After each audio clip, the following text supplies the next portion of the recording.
John Jebaraj அசுர வளர்ச்சி அடைந்தார். அபரிமிதமான வளர்ச்சி.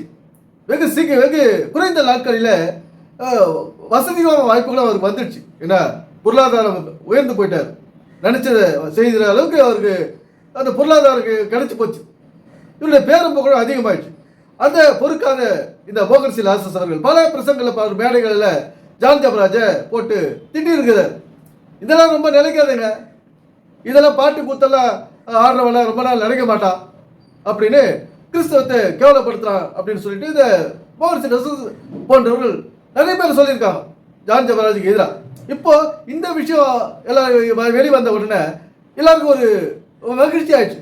மோகன்சி லாசஸ் முதற்கொண்டு இது போன்ற ஆட்களுக்கெல்லாம் மகிழ்ச்சி ஆயிடுச்சு. ஜான் ஜெபராஜ் மேல அவதூறு பேசுறவங்க, அவனை அலட்சியமா பேசுறவங்களுக்கெல்லாம் ஜான் ஜெபராஜ் மேல போஸ்கோ சட்டம் பாயத்தை போலீஸ் அவரை தேடுறதாகவும் அவர் தலைமுறை இருக்கிறதையும் நினைச்சு ரொம்ப சந்தோஷப்படுறாங்க.